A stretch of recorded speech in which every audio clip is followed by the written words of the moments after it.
Bismillahirrahmanirrahim. Uki Kausar alias Uki X Peter Pan. Lu bilang musik itu haram, hah? Nanti siapa nih yang beli gitar ini? Siapa yang beli drum ini? Hah? Temen gue beli musik kan juga mau ngasih makan anak istri.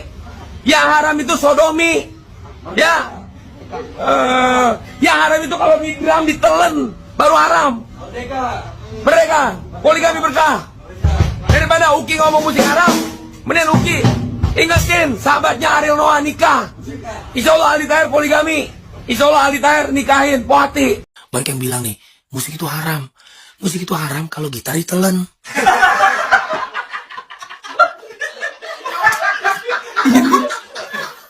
Kalau stick drum ditelan. Dan kalau terdengar azan masih aja bermusik. Nah itu bisa jadi haram musik. Tapi begitu izin guru atas arahan guru, Aldi langsung begitu azan berkumandang, stop. Aldi tinggal ambil wudhu sholat.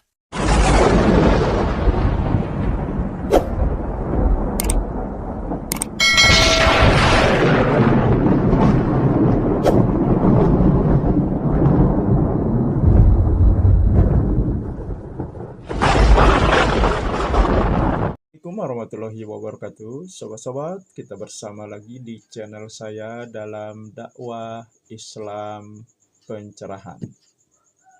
Sobat-sobat, baik yang pro maupun yang kontra terhadap dakwah Islam pencerahan saya. Setelah intro, saya tayangkan dua cuplikan video dari Aldi Taher, sobat-sobat. Yang pertama, dengan nada marah, Aldi Taher menggugat keharaman musik, khususnya dengan Uki X Peter Pan yang mengatakan musik itu haram.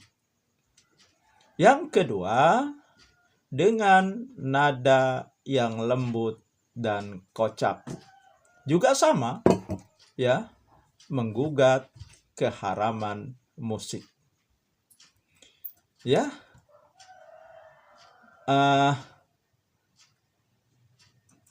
Kalau haram katanya ditelan. Kocak juga sobat-sobat yang disampaikan oleh Aldi Taher. Dan masuk akal, masuk logika. Selama ini kan kalau zat itu sesuatu zat itu kan haramnya salah satunya dimakan. Itu salah satunya. Nah, bagaimana dengan alat musik? Alat musik ini kan zat juga, benda. Nah,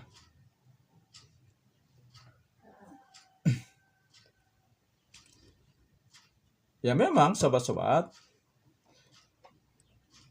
pembicaraan, perdebatan tentang masalah musik belum usai, belum selesai, antara yang mengharamkan dan yang membolehkan atau menghalalkan. Yang mengharamkan ternyata juga ada kekecualian. Dibolehkan ketika hari raya, ketika pernikahan. Boleh kalau dia dub, rebana. Nah, padahal kalau kita mencermati redaksi hadisnya, yaitu nanti akan ada di antara umatku yang menghalalkan zina, khamar, apa ya satu lagi ya, sutra dan alat musik. Nah, kalau kita melihat redaksi hadis tersebut disebutnya alat musik. Artinya di situ secara umum, alat musik secara umum. Tetapi kenapa pada kenyataannya ada kekecualian? Meskipun dalam hari-hari tertentu, yaitu pernikahan dan hari raya. Tetapi di sini kan menunjukkan keharamannya tidak mutlak. Nah, baiklah sobat-sobat, coba kita dengarkan dulu bagaimana ya pendapat dari Ustadz Ar-Raji Hasim mengenai musik ini. Hukum musik, tidak ada dalil sahih, ingat, tidak ada dalil sahih yang disepakati pemahamannya tentang keharaman musik. Yang ada cuma hadis riwayat Imam Bukhari, Nabi SAW bersabda, akan datang satu zaman aqwamun yastahilluna al-khamra, ya, sekelompok orang, beberapa kelompok orang menghalalkan khamar, apalagi biduanita, lalu kemudian sutra, dan terakhirnya kalimatnya wal ma'azif. Wal ma'azif, ma'azif itu alat musik, dan ma'azif itu terjemahan guru dari guru kami, Syekh bin Baz. Syekh bin Baz mengharamkan musik, kami 3 tahun Pak mengharamkan musik karena ikut Syekh bin Baz. Karena terjemahan waw itu dan, ternyata tidak semua waw artinya dan. Ada waw berarti bersamaan dengan. Itu yang dipakai oleh Maulana Syekh Ali Jum'ah dan Ahmad Thayyib dan Syekh Tantawi dan marah Masyaikh Al-Azhar dari dulu. Maka Syekh Azhar tidak ada satupun yang mengharamkan musik. Ini gurunya beliau, ini saksinya beliau, ya, Ustaz Al-Naf. Tanya ke beliau, Syekh Ali Jum'ah tidak mengharamkan, Syekh Ahmad Thayyib tidak mengharamkannya. Terlepas dari kecenderungan politik mereka, ya.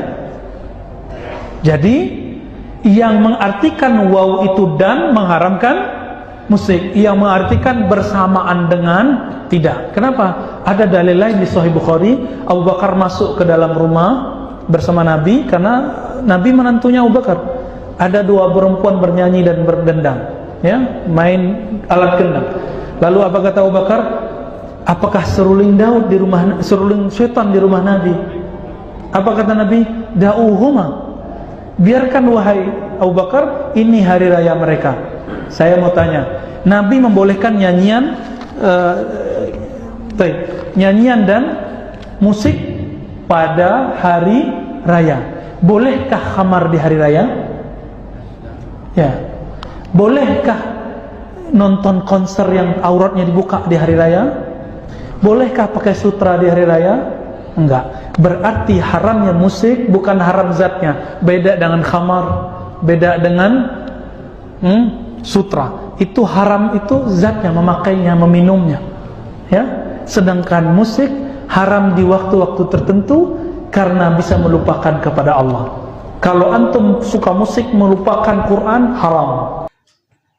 Dari penjelasan Ustadz Ar-Raji Hasim, ternyata ya yang mengharamkan dan yang menghalalkan musik ini berbeda pendapat ketika mengartikan waw.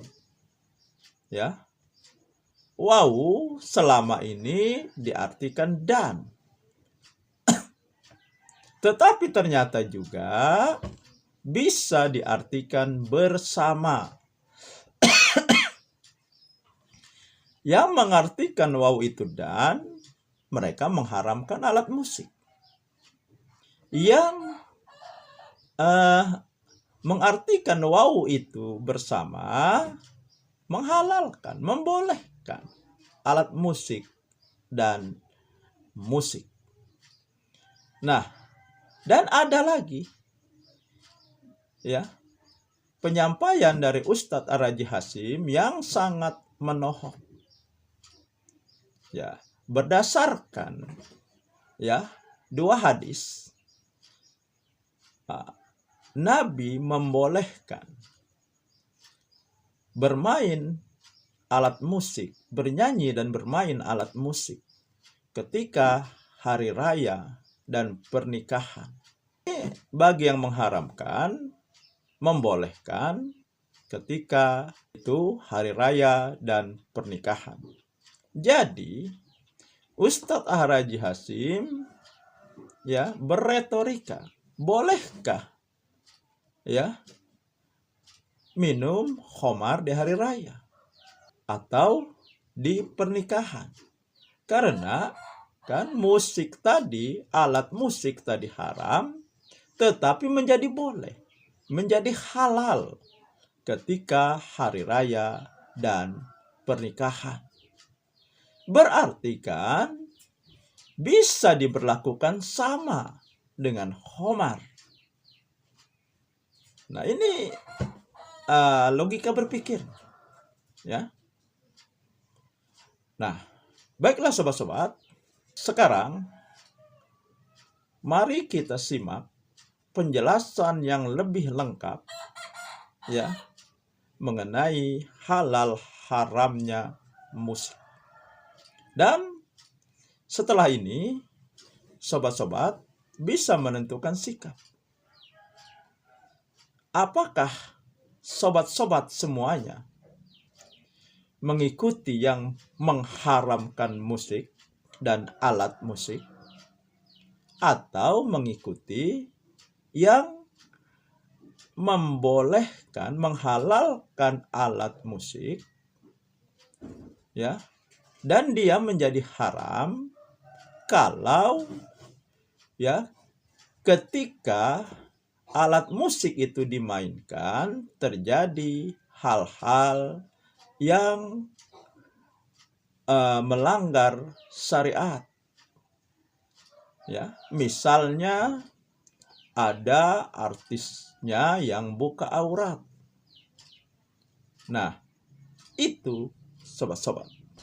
Sampai saat ini, perdebatan seputar musik masih menjadi isu hangat di tengah masyarakat. Perdebatan ini tidak menemukan ujung dan titik temunya. Ada yang bilang musik itu haram dan merupakan cikal bakal kemunafikan. Pada saat yang sama, sebagian berpendapat bahwa musik itu boleh-boleh saja, bahkan musik dianjurkan dimainkan saat prosesi pernikahan. Pada umumnya, perdebatan ini berakar dari ketidaksepakatan para ulama dalam menilai dan memahami hadis seputar musik. Hadis yang sering dijadikan landasan atas keharaman musik adalah hadis riwayat Imam Al-Bukhari di dalam kitab Sahih Al-Bukhari yang bersumber dari sahabat Abu Malik Al-Asy'ari radhiyallahu anhu. Rasulullah sallallahu alaihi wasallam bersabda, "La yakunanna min ummati aqwamun yastahilluna al-hirra wal harira wal khamra wal ma'azif." Sungguh akan ada sebagian dari umatku yang menghalalkan zina, sutra, minuman keras, dan alat-alat musik. Meskipun hadis ini ada dalam Sahih Al-Bukhari, akan tetapi ada juga ulama yang mempertanyakan kualitas hadis dan kebenarannya bersumber dari Nabi Shallallahu Alaihi Wasallam. Di antara yang mempertanyakan adalah Ibnu Hazm Al-Andalusi, ulama asal wilayah Cordoba di abad ke-9 Masehi. Ibnu Hazm mengatakan hadis ini terputus sanadnya. Ia mempertanyakan apakah benar Imam Al-Bukhari dengan gurunya Hisham bin Ammar pernah bertemu. Keraguan ini berangkat dari redaksi qala yang digunakan Imam Al-Bukhari di sanad hadis ini ketika meriwayatkan hadis dari Hisham bin Ammar gurunya. Sehingga menurut sebagian ulama seperti Ibnu Hazm, sanad hadis ini telah terputus. Kritik Ibnu Hazm ini dijawab oleh Ibnu Qayyim dalam kitabnya Ighatsatul Lahfan min Masyayidis Syaitan. Menurut Ibnu Qayyim, Imam Al-Bukhari jelas bertemu dengan gurunya Hisham bin Ammar dan telah mendengarkan hadis darinya. Tanggapan Ibnu Qayyim tersebut didukung dengan beberapa hadis lain yang ia terima dari Hisham bin Ammar di dalam kitab Shahihnya dengan menggunakan redaksi haddatsana. Ini menjadi bukti kuat bahwa Imam Al-Bukhari benar-benar bertemu langsung dengan gurunya yaitu Hisham bin Ammar. Maka jika Al-Bukhari mengatakan Hisham telah berkata atau an, itu berarti sama artinya dengan mengatakan bahwa ia benar-benar mendengar dari Hisham yaitu gurunya. Kalaupun kita sepakat tentang validitas hadis ini adalah sahih, namun perlu juga dicatat bahwa hadis itu tidak serta-merta bisa dijadikan sebagai argumentasi keharaman musik. Kenapa? Pertama, keharaman musik disinyalir dari lafaz yastahilluna yang artinya menghalalkan atau menganggap sesuatu itu halal. Artinya, lafaz ini digunakan untuk menunjukkan sesuatu yang haram. Dalam konteks hadis ini, maka maknanya adalah mereka yang menganggap musik itu halal, padahal hukumnya haram. Akan tetapi, makna lafaz yastahilluna ini beragam, tidak hanya bermakna pada membolehkan sesuatu yang haram atau menghalalkannya. Menurut Abdullah bin Yusuf al-Judai dalam kitabnya Al-Musiqa wal Ghina fi Mizanil Islam, lafaz yastahilluna juga digunakan untuk menunjukkan sesuatu yang halal.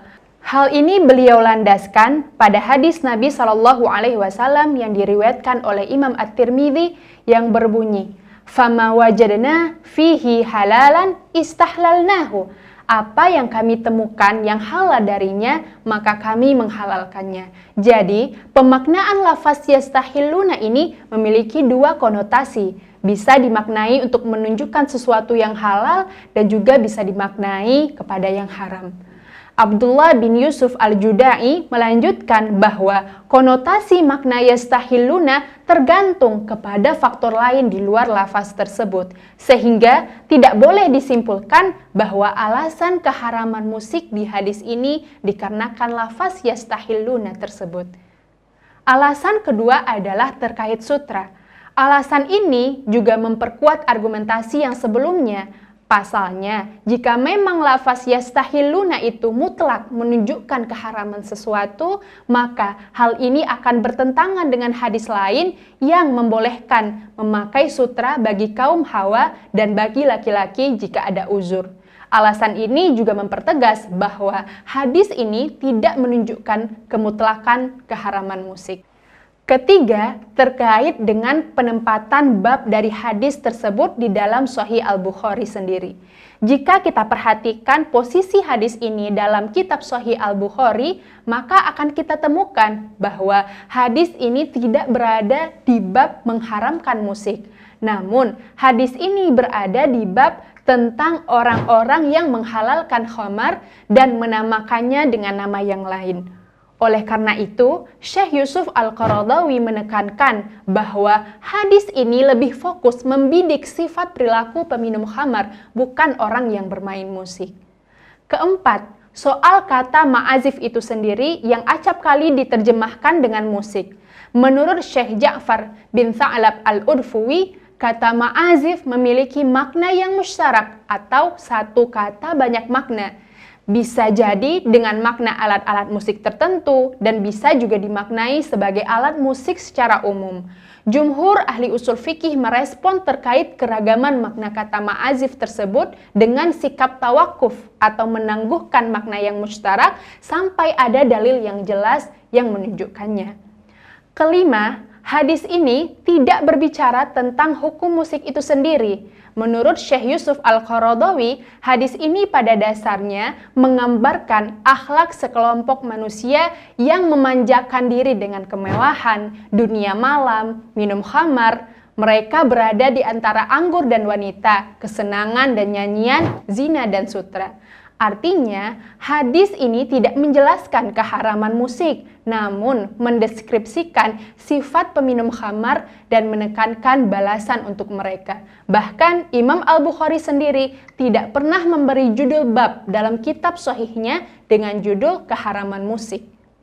Hal ini berangkat dari hadis yang semakna dengan hadis di atas yang juga diriwayatkan Imam Ibnu Majah dengan menggunakan lafaz la yashribanna nasun min ummati al-khamra yusammunaha bighairi ismiha yu'zafu ala ru'usihim bil ma'azif wal mughanniyat yakhsifullahu bihimul arda wa yaj'alu minhumul qiradata wal khanazir.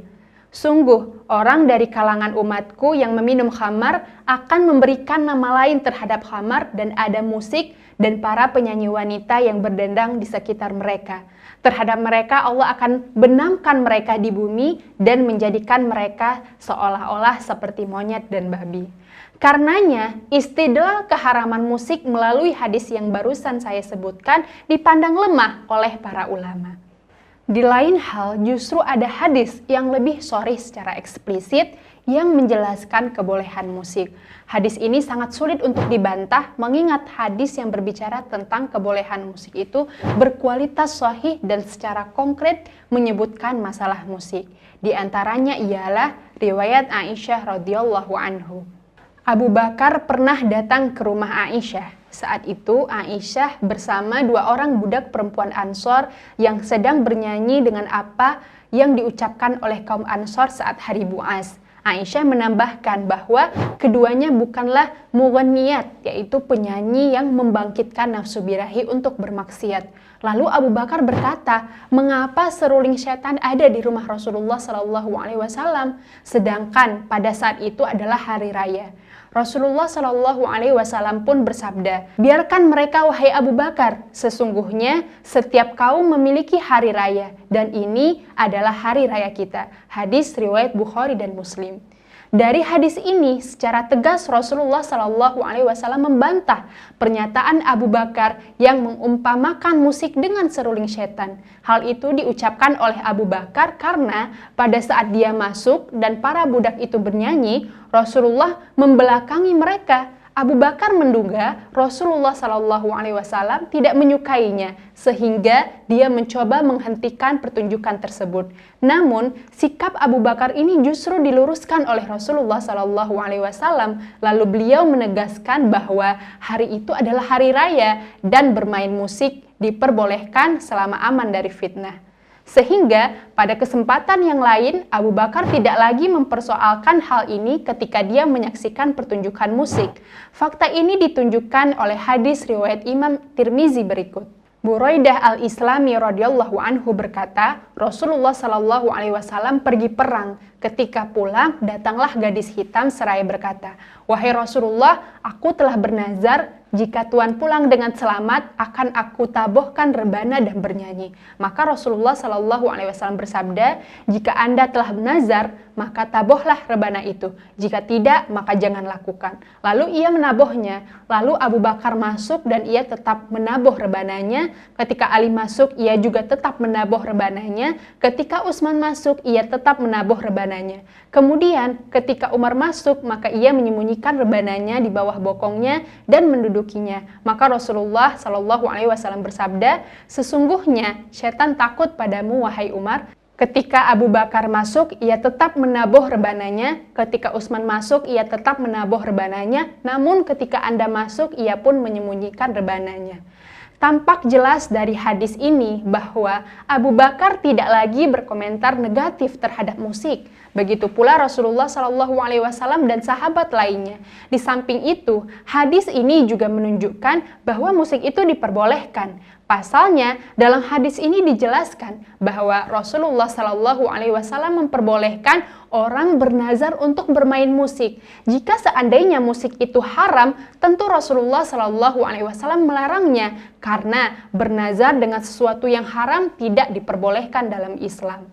Dari pemaparan tadi, hadis yang biasanya digunakan untuk mengharamkan musik dinilai kurang tepat dijadikan dalil keharaman musik. Di sisi lain, justru fakta-fakta konkret menunjukkan bahwa Nabi SAW memperbolehkan bermain musik dalam beberapa kesempatan, termasuk bernazar dengan memainkan alat musik. Masalah musik ini sangat kompleks karena ternyata kenyataannya, faktanya banyak orang yang menggantungkan hidupnya dengan bermain musik. sobat-sobat. Dan di situ keahlian mereka. Nah, bagaimana sobat-sobat? Nah, saya rasa ya cukup jelas penjelasannya. Dan saya kira juga sobat-sobat dan para pemirsa semuanya sudah bisa mengambil kesimpulan. Ya, karena dalam memahami nas, ya, redaksi Al-Quran, redaksi hadis, tidak bisa hanya tekstualnya saja, hanya yang tertulis saja. Akan tetapi kita juga harus melihat, mencermati, mengamati, dan menganalisa secara kontekstual. Nah, itu saja sobat-sobat. Semoga ini menginspirasi dan mencerahkan. Nasrum minallahi wa fatun qarib. Wassalamualaikum warahmatullahi wabarakatuh.